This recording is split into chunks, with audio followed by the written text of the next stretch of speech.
Chapter 20 is going to be looking at the 1920s, which is a decade that's usually associated with extravagance and wealth and affluence and a booming economy.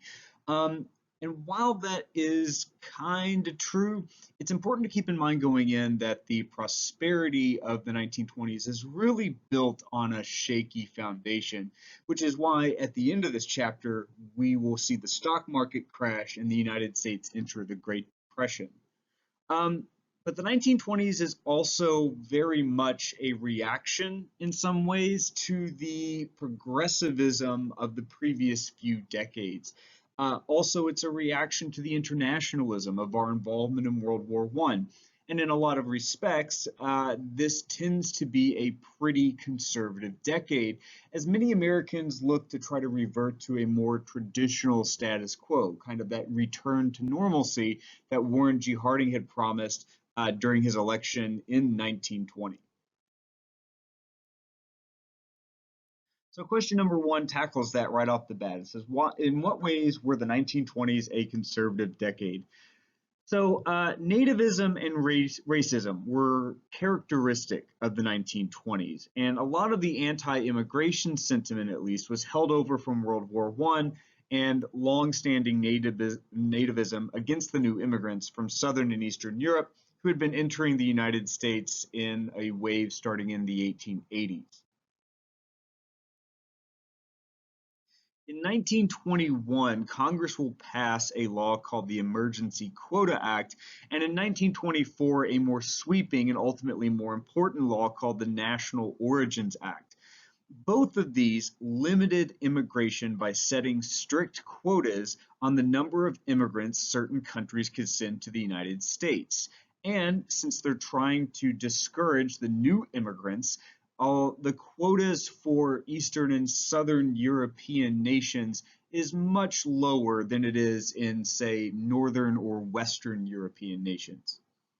Now, this nativism that finally results in immigration restrictions in the 1920s stemmed from some things that we've discussed before regarding the new immigrants. It is resulting from a fear of non-Protestants. In this context, it's also resulting from anti-European sentiment from our World War One experience, World War One trauma. And after the Bolshevik Revolution and the Red Scare in the United States, there is frequently an association between Eastern European immigrants and radicalism like communism or socialism or anarchism.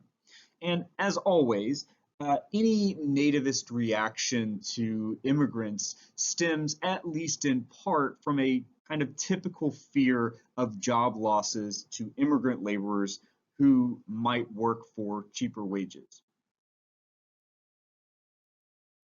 Um, a pretty big illustration of this nativism and the anti-immigrant sentiment in the 1920s is the trial of two men. It's the Sacco and Vanzetti case. Both of these men were tried and executed ultimately for a robbery and a murder, which they probably did not commit. The evidence was very flimsy. But because they were both immigrants and both professed radicals, they were anarchists.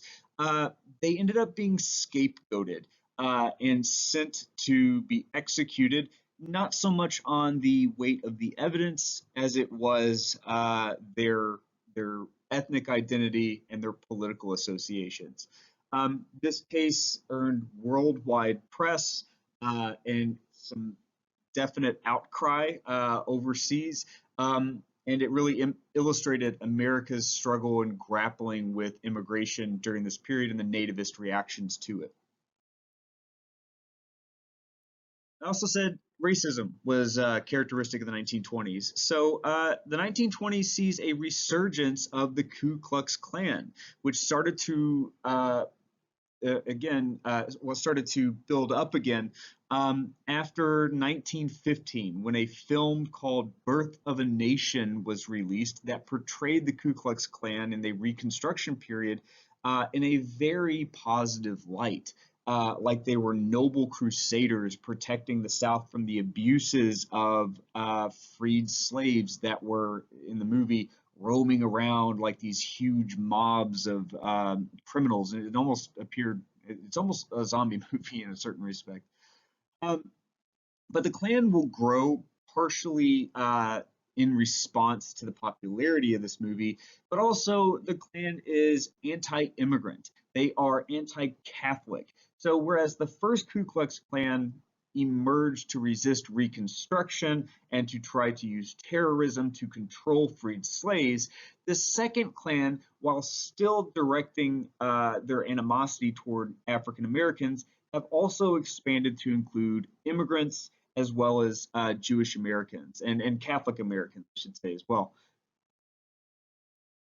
Due to that more expansive scope of who they hate, the Ku Klux Klan actually peaked at about 3 million members nationwide. In fact, having more members living outside of the American South than in the American South, which is where we typically associate the Klan with.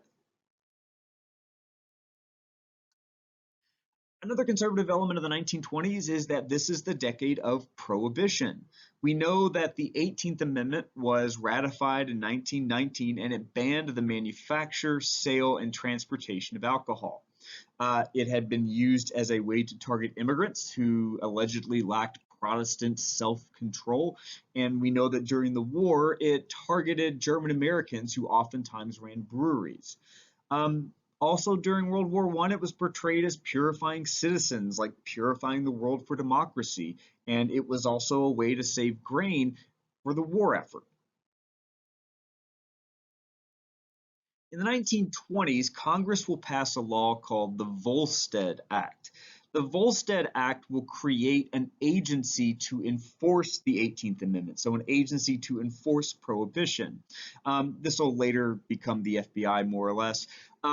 But the problem with the Volstead Act is that it initially only employed 1,500 agents to try to police the entire country. So the Volstead Act was relatively ineffective in its early days, but this agency will grow over time. Ultimately, though, prohibition proves to be nationally unpopular, and by 1933, public opinion will have turned against it so much that we pass another amendment to the Constitution, the 21st Amendment, which will repeal the 18th.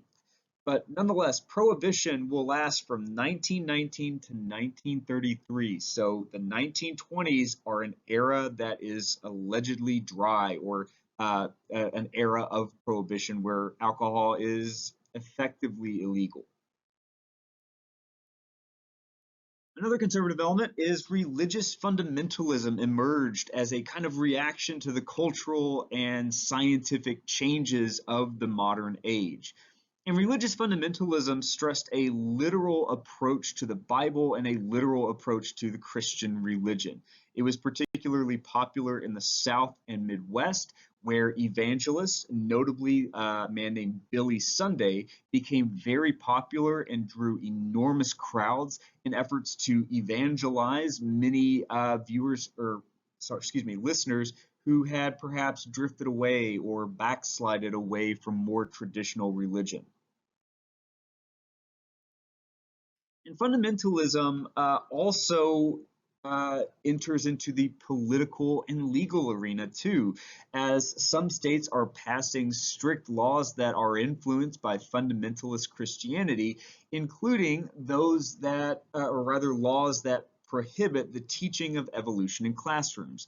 So here we can see how religious fundamentalism is a reaction to scientific changes that are challenging traditional views or traditional notions of the way the world is and the way it was created.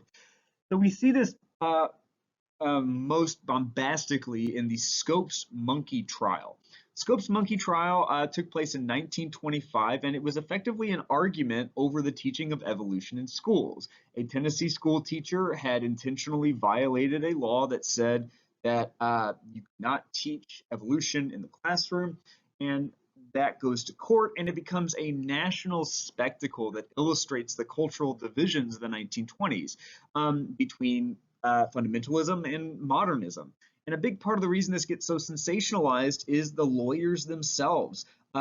The defense is led by a nationally known defense lawyer, perhaps the most famous trial lawyer in American history, a guy named Clarence Darrow. He's there on the left. And interestingly, arguing for the prosecution or on behalf of the state of Tennessee is former presidential candidate and former Secretary of State under Woodrow Wilson, William Jennings Bryan.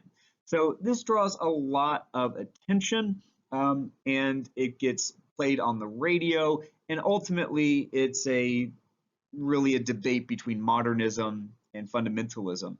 The climax of this trial is when Clarence Darrow actually calls William Jennings Bryan to the stand to testify as an expert on the Bible, at which point Darrow puts questions to him that are hard to answer given a literal interpretation of the Bible, such as where did Cain's wife come from, and do you really believe that the world was created in 7 days, and all these other things, eventually forcing Bryan to admit that not everything in the Bible should be interpreted literally. And this is a blow to fundamentalism.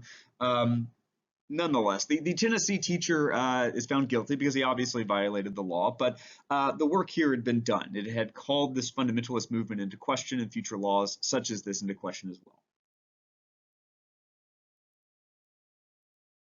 Number two, what technological and cultural changes during the 1920s helped to usher in the modern age? So in the 1920s, the cultural image of women changed.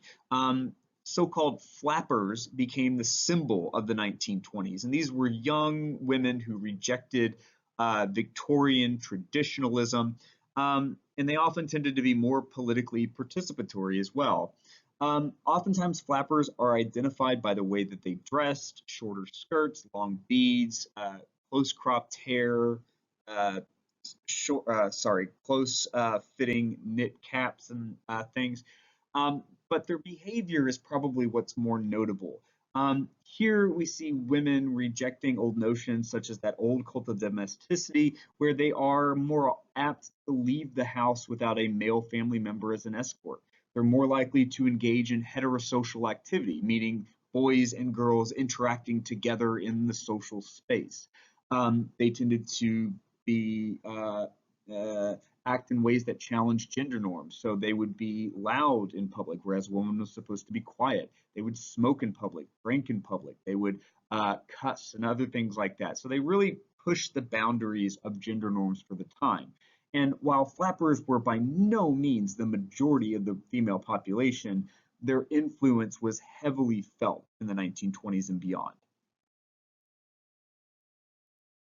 The 1920s also sees the creation of a national culture, and that's helped along by new technologies. One is the radio. So the radio helps to create a new mass culture when it becomes a dominant fixture of most American households. Over the radio, we'll have nationally broadcast shows that help to create a national culture as people across the country are all listening to and experiencing the same forms of entertainment, news, and other things, and it helps the country to become more interconnected. In a similar way, Hollywood and films helped to create a new mass culture. It's estimated that by the end of the 1920s, over 90 million people went to the movies at least once a week. And it's here again that people will be nationally exposed to the same forms of entertainment, the same newsreels, and we're having a big nationally collective experience. Also worth noting, I think, in regards to Hollywood and movies, is that in creating this national culture, we did nationalize some racist ideas and practices. Importantly, the first film with sound, or talkie as it was called, came out in the 1920s, and it was called The Jazz Singer, and it made use of blackface. The main character, a white man named Al Jolson, performs half of the movie in blackface, that old racist depiction of African American stereotypes that dates back to the early 1800s. So, this mass culture that's developing here can really illustrate prevailing racial and cultural attitudes of the time. Another cultural change is the emergence of so-called lost generation writers. The lost generation writers expressed disillusionment with American society after World War I, especially the disillusionment with war and consumerism and wealth and other things like that. Two good examples. One, F. Scott Fitzgerald is a lost generation writer. He writes The Great Gatsby, and in it he exposes the shallowness of wealth and the wealthy. If you've read this, you know that the main characters are generally pretty terrible people despite all the wealth that they own. And that rejects a traditional American notion of social Darwinism that says if you are wealthy, it is because you are better than those that are poor. Clearly, these people are not better people in this book. Our second example is Ernest Hemingway, another lost generation writer, and through several books, notably A Farewell to Arms, he criticizes the glorification of war, the idea that war is an adventure and that war is heroic, a prevailing notion certainly prior to World War One.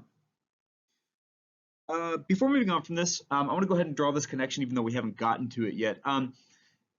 A similar literary movement will occur in the 1950s, where a new generation of writers likewise expresses disillusionment with traditional American notions, and they're called the Beat generation, like they've been beat down by American society. So this is whenever we can find links and patterns, it's always good to identify those because you can make those comparisons across time in essays, short answers, and stuff like that. So the lost generation is the 20s. Later on in the 50s, we'll get the Beat generation. Lastly, here we have the Harlem Renaissance. The Harlem Renaissance was a major African American cultural movement, and it was contributed to by the Great Migration during the war that continued into the 1920s as African American populations in northern and midwestern cities expand and African Americans settle into effectively ethnic enclaves, just as any other migrant or immigrant group had. Um, but the Harlem Renaissance was a literary, artistic, and intellectual movement that importantly stressed pride in African American identity and culture. A couple examples. So one new art form coming out of the Harlem Renaissance, or at least this explosion of African American intellectual and artistic creativity in this period, is jazz. In fact, so much so that the 1920s is referred to by our lost generation writer F. Scott Fitzgerald as the Jazz Age. And jazz is arguably the first truly unique, original American musical art form. It emerges out of the African American community by the 1930s and 40s. It'll be co-opted by white musicians. And something similar is going to happen in the 1950s with rock and roll, which also originates in in the African American community and then is co-opted by white musicians later on. Some examples of our jazz age musicians. There on the left, you've got Duke Ellington, and on the right, you have a name that's probably more familiar with you, which is Louis Armstrong. Before moving on from the Harlem Renaissance, I just want to mention some writers that might be useful to know. You have Langston Hughes, who is a poet, and Zora Neale Hurston, who is a writer in the Harlem Renaissance. Number three, what changes to the American economy occurred during the 1920s? So production and the sale of consumer goods like radios, appliances, and so on is what supported the economy of the 1920s. So there is mass production of these labor-saving devices and all sorts of new amenities that employs a lot of people, and the sales of it employ a lot of people as well. The problem, as we'll see, is that these companies are overproducing all of these things. They're producing more than they can actually sell, which is going to lead them to try to sell things in new ways, which is going to help to destabilize the economy.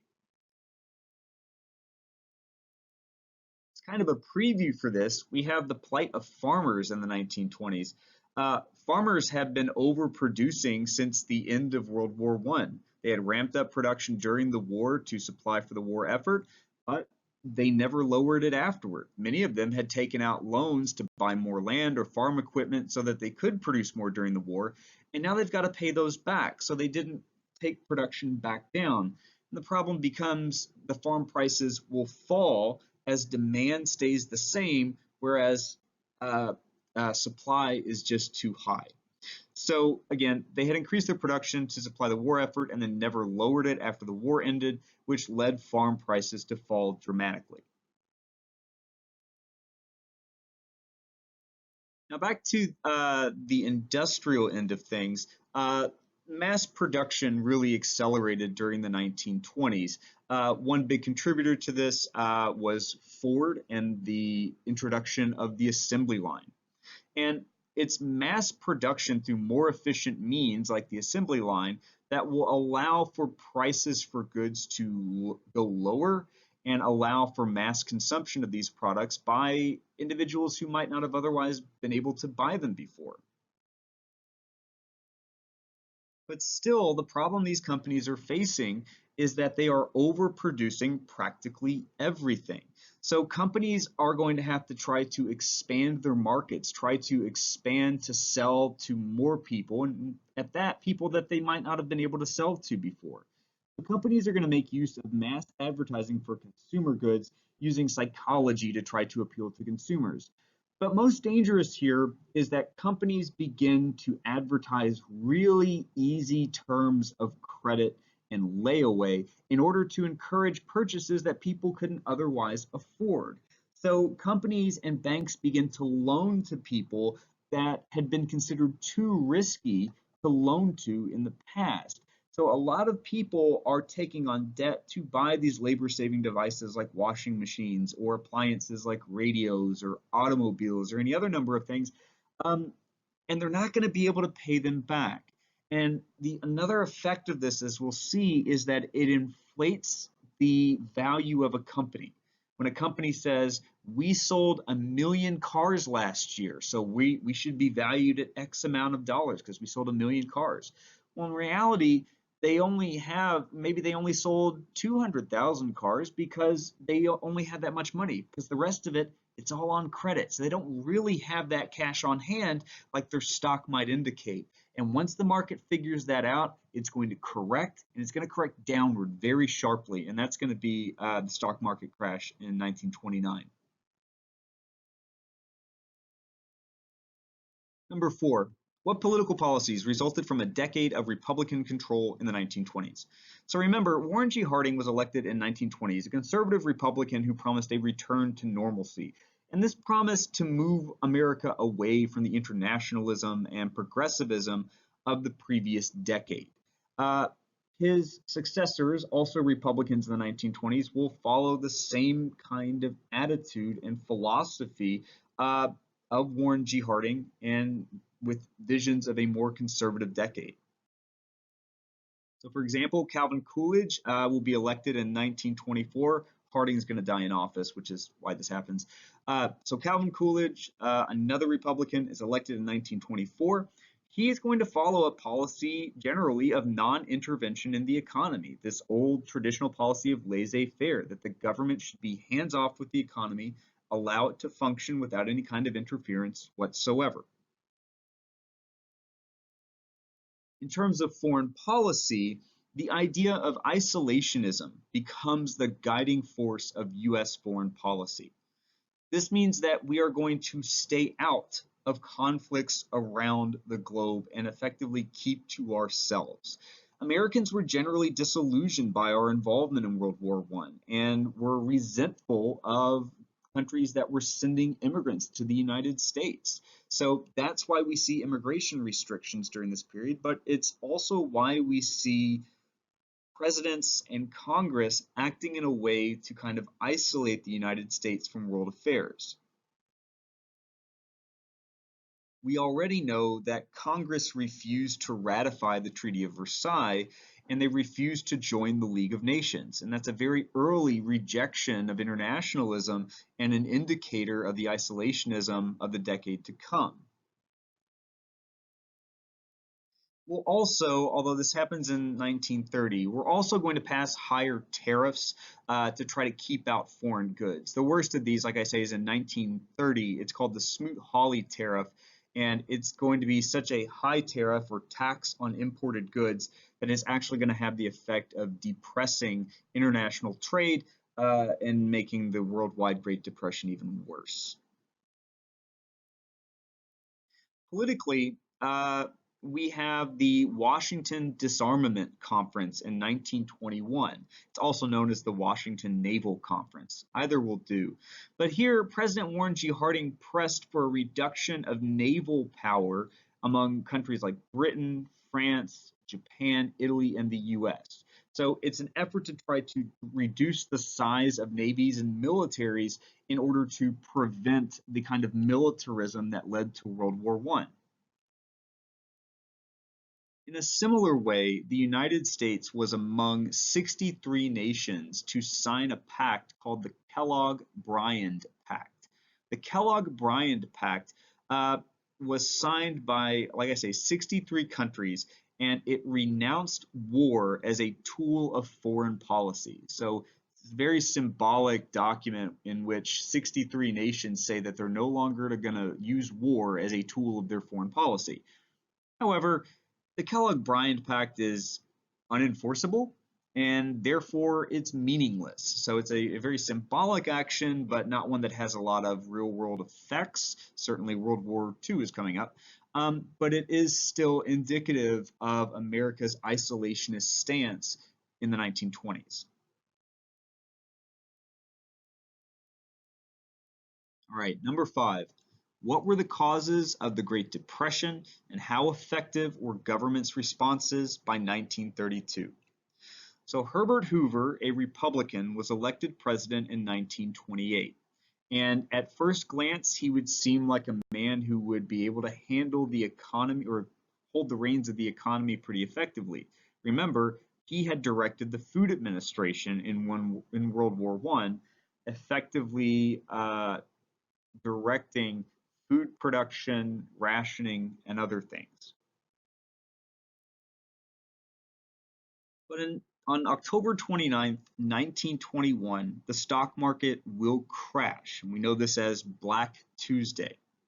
So on Black Tuesday, the US economy, the US stock market is going to lose $10 billion in market value in just a few hours. This comes after years of reckless investing called speculation that helped to overvalue stocks. Furthermore, in this decade of easy credit, there is a practice that had been allowed called buying on margin. Buying on margin allowed stock purchases on credit. You could put a little bit of the stock's value down as a down payment and pay the rest of it back over time. And the down payment can be as little as 5%. So again, you have the image of a lot of stock buying and trading on the market, but in reality, much of it's on credit. So we overvalue stocks, we overvalue companies, and once investors in the market figure that out, the market will correct to be more realistic, but that's a downward correction that's going to lose us $10 billion in market value.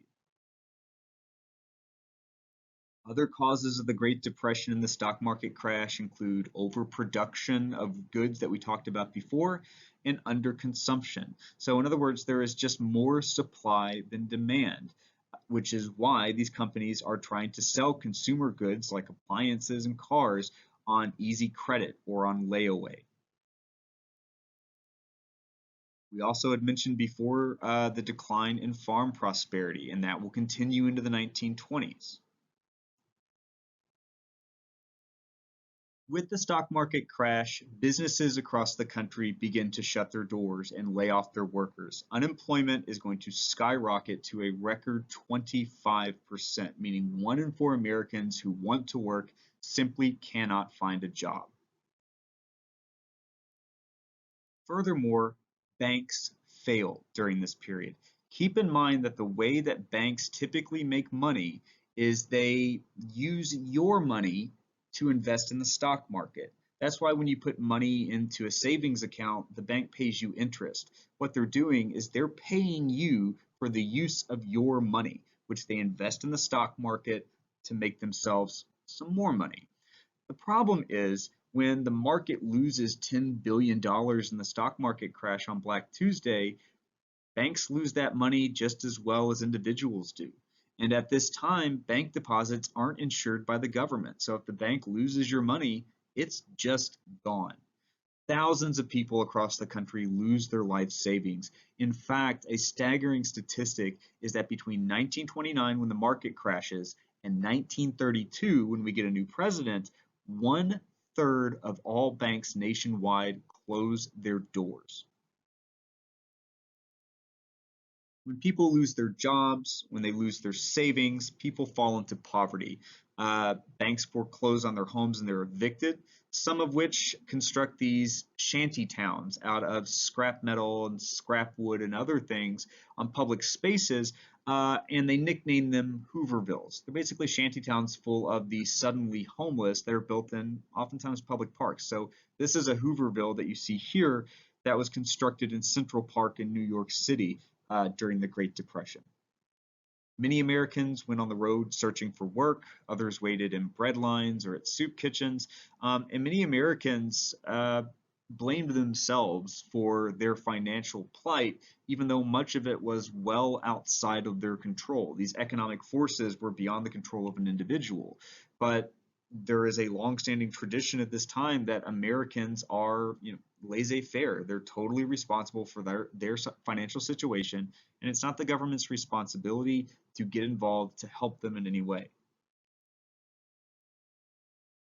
That attitude is changing though, and it's going to fundamentally shift in the 1930s, but we see some previews of this early on. So, for example, you have the Bonus Army. It's also called the Bonus Expeditionary Force. But this is a force of about 20,000 World War I veterans who march on Washington, D.C. and build a Hooverville on the Capitol in order to try to pressure Congress to pay them their enlistment bonus early. So these World War I vets, when they signed up, had been promised a bonus, but kind of like a bond, it's not going to be paid immediately. That bonus, enlistment bonus, is going to be paid years down the line. And it wasn't due to be paid until the 1940s. But in the atmosphere of the Great Depression, these veterans thought was the government should go ahead and pay this now, even if it means the government spins themselves into a little bit of debt, because that means we'll be able to, make our mortgages or pay down our debts or just be able to feed and house our families. Hoover asked them to leave, offering to pay for their return train fares. About 6,000 ended up taking him up on this, but that still left 14,000 veterans of World War I in these Hoovervilles on Capitol Hill demanding their enlistment bonus early. Hoover eventually sends in the police and the army to evict them violently using bayonets, using tear gas. A couple of people are killed, including an 11-month-old infant who dies from tear gas inhalation. It is a public relations nightmare for Hoover. And many Americans are already blaming him for not doing enough, which is why they call their shantytowns Hoovervilles after all. This only leads to the perception that not only is Hoover disinterested in helping, but he's openly hostile to people that are suffering from the Depression, even up to including our veterans.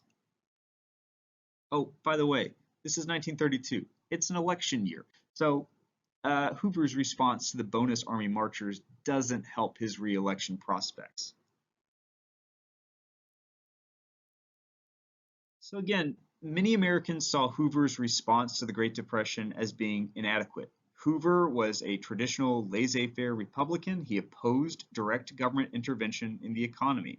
He was a believer in an idea called rugged individualism. It's the idea that people should be able to help themselves without government assistance. It's, the old pull yourself up by your own bootstraps kind of idea. And he preferred what he called associational action. by businesses rather than by government. So he would try to partner with businesses to try to boost the economy, but ultimately it wasn't very effective.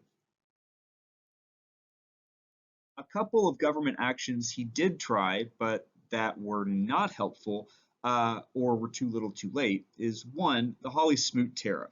This is that tariff that is passed in 1930, and it raises taxes on imported goods really, really high in an effort to protect American industry.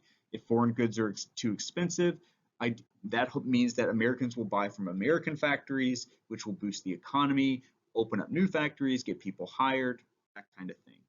However, when we slap an enormous tariff on other countries, they do the exact same thing in response to us. So the Hawley-Smoot tariff triggered a series of retaliatory tariffs from other countries and triggered a decline in international trade, which only made things worse. Now, amid cries for the government to engage in more direct assistance during this crisis, Hoover finally relents and establishes something called the Reconstruction Finance Corporation. So, the Reconstruction Finance Corporation, established in 1932, was a government agency that would loan government money to banks and to businesses to help them recover and hopefully put people back to work. The thing here, though, is that money is going to banks and businesses, not the poor, not the homeless, not the starving. This is direct relief to the haves rather than the have-nots, or at least that is the perception of many Americans at the time. So it proves too little too late. It serves to reinforce the idea or the perception that Hoover does not care about the poor that are really suffering. And along with the bonus army and just the economic conditions of the time pretty much helped to ensure that Hoover is not going to win re-election in 1932.